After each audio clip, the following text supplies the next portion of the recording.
Welcome back. आज की इस वीडियो में हम इस क्रैंक स्लाइडर मैकेनिज्म को डिज़ाइन करेंगे और सॉलिडवर्क्स में असेंबल करेंगे। इसके पार्ट्स आपको वीडियो डिस्क्रिप्शन में भी मिल जाएंगे, लेकिन मैं हाईली रिकमेंड करूंगा कि स्टेप बाय स्टेप इंस्ट्रक्शंस मौजूद हैं, तो इन पार्ट्स को बनाते जाएं, क्योंकि बाद में जब हम असेंबल करते हैं तो असेंबल आप बड़ी आसानी से कर सकते हैं अगर पार्ट्स भी आपने खुद से बनाए हो।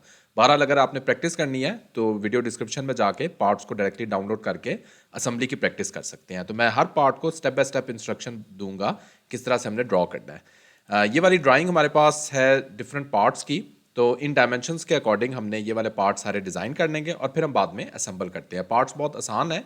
स्टार्ट करते हैं इसको। फाइल न्यू पार्ट डिज़ाइन में जाएंगे और पहला वाला पार्ट हम सबसे पहले ड्रॉ करेंगे। तो पहला पार्ट इसका सपोर्ट वाला पार्ट है, उसको ड्रॉ कर लेते हैं। उसके लिए मैं यहाँ पे राइट प्लेन सेलेक्ट करता हूँ और स्केच में जाता हूँ। यहाँ पे लाइन कमांड सेलेक्ट करते हैं और लाइन ड्रॉ कर लेते हैं। उसके बाद मैंने कर्व ड्रॉ करना है। कर्व के लिए दोबारा मैं अपने कर्सर को यहाँ पे लेके आऊँगा और यहाँ पे मेरे पास कर्व सेलेक्ट होगा। अगेन मेरे पास लाइन में कन्वर्ट हो जाएगा और यहाँ पे मैं एक स्केच ड्रॉ कर लेता हूँ जिसकी मैंने रिक्वायर्ड डायमेंशन और रिलेशन देने हैं। अब तो सबसे पहला पहले रिलेशन दे देते हैं ये वाला, और कंट्रोल प्रेस करना है, ओरिजिन को सिलेक्ट करना है, इनको कर देना है मेक वर्टिकल। ये मेरे पास सिमेट्रिक हो गया। उसके बाद मैंने ये इन दोनों लाइन्स को भी सिमेट्रिक करना है, तो एक सेंटर लाइन ड्रॉ कर लेते हैं और इस सेंटर लाइन के अबाउट मैं इन तीनों लाइंस को, इस लाइन को कंट्रोल प्रेस करके इन तीनों लाइंस को सिलेक्ट करने और इनको कर दें make symmetric. Click okay. Again in तीनों लाइंस को आप सिलेक्ट कर लें और इनको कर दें मेक सिमेट्रिक। तो ये मेरे पास इस टाइम बिल्कुल सिमेट्रिक हो गया। अब डायरेक्टली मैं यहाँ पे डायमेंशंस दे दूंगा। डायमेंशंस मैंने देनी है, ये वाली डायमेंशन मेरे पास 20 मिलीमीटर है एज पर माई ड्राइंग। ये वाली डायमेंशन मेरे पास 10 मिलीमीटर है, दिस इज 20 मिलीमीटर। और ये वाली जो हाइट है दैट इज रेडियस है दैट इज 20। और एक और रिलेशन हम दे देते हैं इन दोनों पॉइंट्स का। इस पॉइंट को कंट्रोल प्रेस करना है और इस पॉइंट को सिलेक्ट कर लेना है और इनको कर देना है मेक हॉरिजॉन्टल। तो ये मेरे पास इस टाइम कंप्लीट डिफाइन हो गया स्केच। अब मैं फीचर्स में जाऊंगा, एक्सट्रूडेड बॉस फेस में जाऊंगा और इसको मैंने 10 मिलीमीटर एक्सट्रूड कर देना है।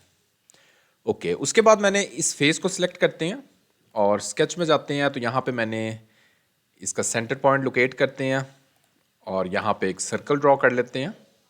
तो सर्कल की डायमेंशन मेरे पास 20 मिलीमीटर है।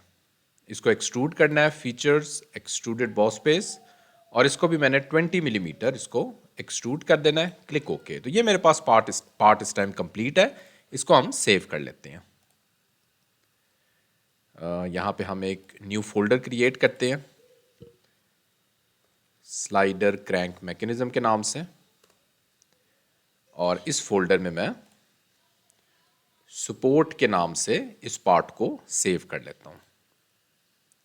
ओके अब नेक्स्ट पार्ट पे चलते हैं। इसको क्लोज कर देते हैं और यहाँ पे नेक्स्ट पार्ट ड्रॉ करते हैं, पार्ट डिज़ाइन, और लिंक को अब हम डिज़ाइन कर लेते हैं। तो उसके लिए भी अगेन मैं यहाँ पे राइट प्लेन सेलेक्ट कर लेता हूँ। एक सेंटर लाइन सबसे पहले ड्रॉ करते हैं, मिड पॉइंट लाइन मैं सेलेक्ट करता हूँ और इसको मैं कन्वर्ट कर लेता हूँ सेंटर लाइन में। इसको सिलेक्ट करना है और इसको कर देना है फॉर कंस्ट्रक्शन। Click okay. अब इसके दोनों तरफ मैंने दो सर्कल्स ड्रॉ करने हैं, circle number 1, circle number 2। Similarly यहाँ पे भी दो सर्कल्स मैं ड्रॉ कर लूँगा। अब इनकी रिक्वायर्ड डायमेंशन दे देते हैं 20 मिलीमीटर अंदर वाले सर्कल की, 30 मिलीमीटर बाहर वाले सर्कल की। दूसरी तरफ मैं रिलेशन दूंगा। इन दोनों को सिलेक्ट करना है, कंट्रोल प्रेस करना है और इनको रिलेशन दे देना है मेक इक्वल। सिमिलरली अब बाहर वाले दोनों सर्कल्स को सिलेक्ट करना है, इनको रिलेशन देना है मेक इक्वल। उसके बाद इस लाइन की यानी distance between the two centres दे देते हैं और उसके बाद हम एक लाइन के जरिए इनको आपस में ज्वाइन कर देते हैं।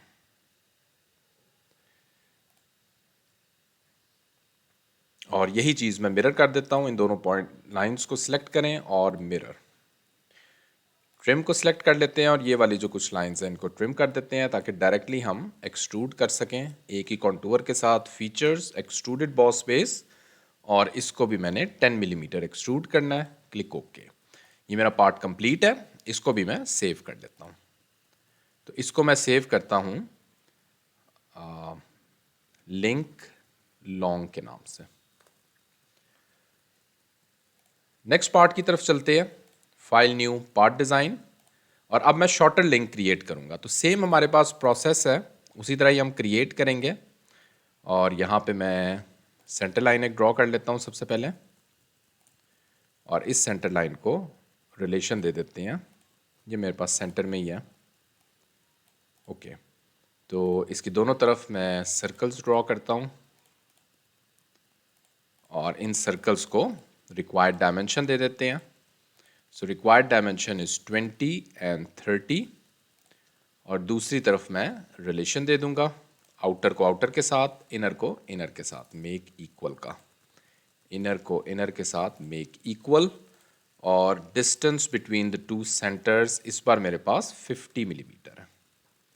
तो ये मेरे पास जो इस लाइन को सिलेक्ट करना है, इसको जस्ट सिमेट्रिक करने लगे हैं, तो इस पॉइंट को सिलेक्ट करना है और कंट्रोल को प्रेस करना है, ओरिजिन को सिलेक्ट करना है, इनको कर देना है मेक कोइंसिडेंट। ये मेरे पास इस टाइम डिफाइन हो गया। अब लाइन के ज़रिए इसको भी हम ड्रॉ कर लेते हैं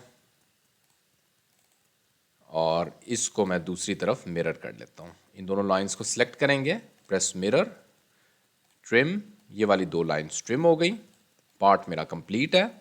फीचर्स एक्सट्रूडेड बॉस बेस, और 10 मिलीमीटर मैंने इसको भी एक्सट्रूड कर देना है। इसको मैं सेव कर लेता हूँ लिंक शॉट के नाम से। नेक्स्ट पार्ट पे चलते हैं, file new part design,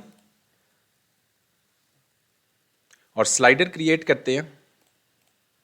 right plane ही सिलेक्ट करते हैं, सबके लिए मैंने राइट प्लेन ही सिलेक्ट किया है। यहाँ पे अब मैं सेंटर रेक्टेंगल एक सिलेक्ट कर रहा हूँ और इसको मैंने 40 बाय 40 मिलीमीटर डायमेंशन देनी है एज पर माई ड्राइंग, और डायरेक्टली इसको एक्सट्रूड कर देते हैं। Features extruded boss base 10 millimetre, outer face select करेंगे, स्केच, सर्कल सेलेक्ट करते हैं और इसकी डायमेंशन दे देते हैं 20 मिलीमीटर, और इसको भी एक्सट्रूड कर देना है मैंने 20 मिलीमीटर। तो 20 मिलीमीटर मैं इसको एक्सट्रूड कर देता हूँ।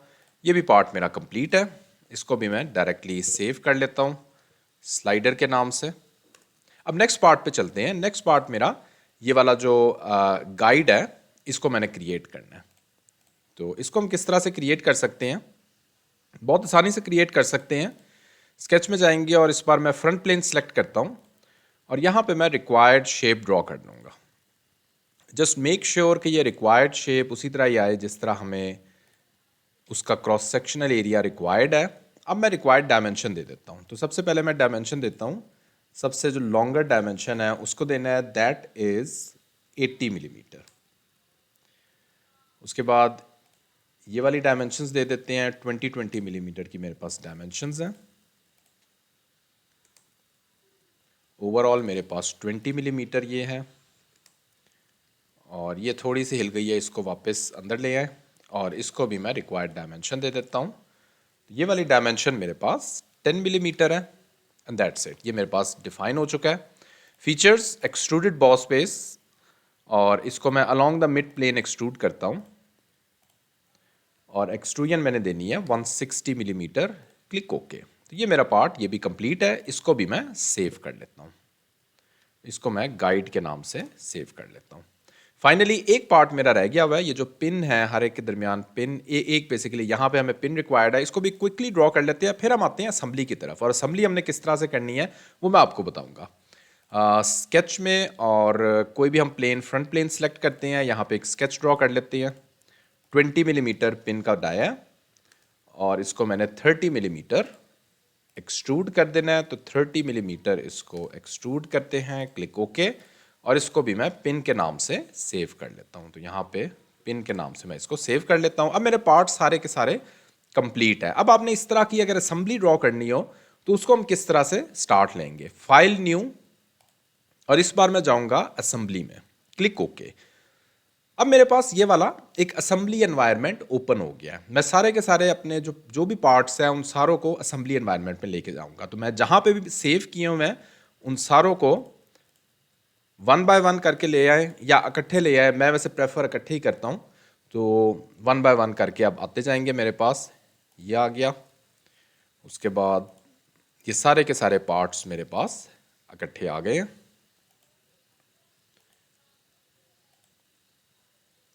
That's it. पहला पार्ट हमेशा हमारा फिक्स होता है। तो इसको राइट क्लिक करेंगे और इसको कर देंगे फ्लोट, ताकि इसको भी हम मूव कर सके। अब हमें एक पार्ट फिक्स चाहिए, वो ये वाला है, तो इसको मैं फिक्स कर देता हूँ। राइट क्लिक करते हैं और फिक्स कर देते हैं। अब इसको मैं मूव नहीं कर सकता। अब मैंने बाकी पार्ट्स मेट करवाने हैं इसी के अबाउट, ठीक है। तो उसके लिए सबसे पहले मैंने यहाँ पे जो शॉर्टेड लीवर है उसको मैंने मेट करवाना है। तो उसको देखते हैं किस तरह मेट करते हैं। इन पार्ट्स को थोड़ा सा हम साइड पे अभी ले जाते हैं, ताकि क्लियर व्यू हमारे पास रहे हमेशा। मेट में जाएंगे। अब मेट आपने जब भी हमने सर्कुलर आरपीएम्स वाली मेट चाहिए, जिसमें हमने रिवॉल्व करना हो एक पार्ट को दूसरे के विद रिस्पेक्ट, तो उसमें दो तरह के हमें मेट्स रिक्वायर्ड होंगे। Number 1 concentric mate. Concentric mate किसके दरमियान दिया जाएगा? सिलेंड्रिकल फेसेस के दरमियान, इसके और सिमिलरली इसके सिलेंड्रिकल फेसेस के दरमियान कोसेंट्रिक मेट। ऑटोमेटिकली सॉलिडवर्क्स ने डिटेक्ट कर लिया कि हम कोसेंट्रिक मेट ही दे रहे हैं। Click okay. एक मेट ये हो गया। दूसरा कोइंसिडेंट मेट, इसको हमने किस पॉइंट पे फिक्स करना है। तो उसके लिए हम कौन सा मेट करेंगे? ये वाला फेस सिलेक्ट करेंगे और ये वाला फेस सिलेक्ट करेंगे और कोइंसिडेंट मेट दे देना है। Click okay.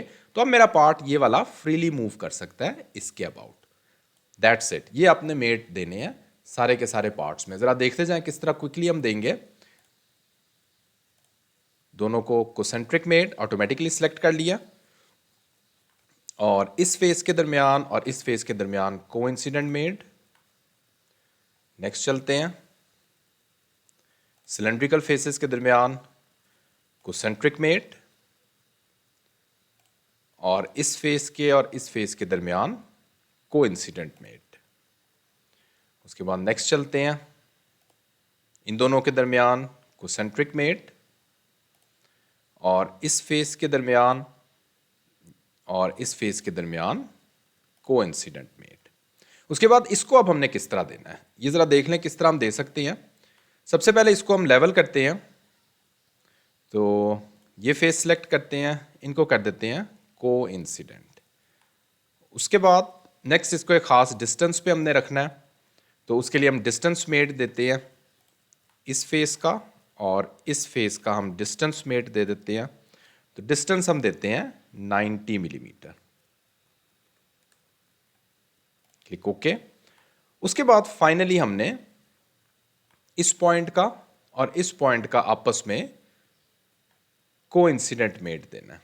इस पॉइंट का, इस फेस का और इस फेस का हम कोइंसिडेंट मेट दे देंगे, और एक और मेट देंगे इस फेस का और इस फेस का, अगेन आपस में कोइंसिडेंट मेट। तो पार्ट हमारा जो है वो पूरा का पूरा असेंबल हो चुका है और रिक्वायर्ड मूवमेंट्स हमें दे रहा है। उसके बाद हम किस तरह से अपीयरेंस दे सकते हैं डिफरेंट पार्ट्स की। तो यहाँ पे हम अपीयरेंस वाले आइकन को क्लिक करेंगे, पार्ट को सिलेक्ट करेंगे, रिक्वायर्ड अपीयरेंस में दे देता हूँ, क्लिक ओके। अगेन इसी तरह मैं दोबारा अपीयरेंस वाले टैब को क्लिक करूँगा, पार्ट को सिलेक्ट करेंगे, रिक्वायर्ड अपीयरेंस देंगे, क्लिक ओके। अगेन इसी को सारे पार्ट्स को मैं अपीयरेंस दे देता हूँ, और सिमिलरली नेक्स्ट पार्ट स्लाइडर को अपीयरेंस दे देते हैं। इसको मैं रेड सिलेक्ट करता हूँ। अगेन नेक्स्ट पार्ट जो गाइड है उसको अपीयरेंस दे देते हैं। इसको हम लेट्स सपोज येलो सिलेक्ट कर लेते हैं। और एक पार्ट मेरा रह गया पिन, पिन को भी अपीयरेंस दे देते हैं। तो पिन को भी मैं रेड दे देता हूँ। तो ये मेरा पार्ट इस टाइम कंप्लीट है। आप जरा देखिए इसकी हमने एनिमेशन किस तरह से क्रिएट कर सकते हैं। तो एनिमेशन के लिए हम ये वाली मोशन स्टडी में जाएंगे, रिक्वायर्ड मोटर को अटैच करेंगे इस पॉइंट पे। तो यहाँ पे हम मोटर यहाँ पे सिलेक्ट कर सकते हैं, लिंक सिलेक्ट करेंगे जहाँ पे हमने मोटर अटैच करनी है, उसके रिक्वायर्ड आरपीएम सिलेक्ट करेंगे। मैं 25 सिलेक्ट करता हूँ, क्लिक ओके। अब मैं यहाँ पे कैलकुलेट मोशन को क्लिक करूँगा, तो ये मेरे पास मोशन इस टाइम इसकी कैलकुलेट हो रही है। तो ये इस तरह से हम एनिमेशन भी बना सकते हैं। तो आई होप आपने पार्ट्स को देखा होगा और पार्ट्स को असेंबल किस तरह से करना है वो देखा होगा। स्टिल अगर कोई क्वेश्चन है इसी वीडियो के कमेंट सेक्शन में आप मुझसे पूछ सकते हैं। Thanks for watching this video.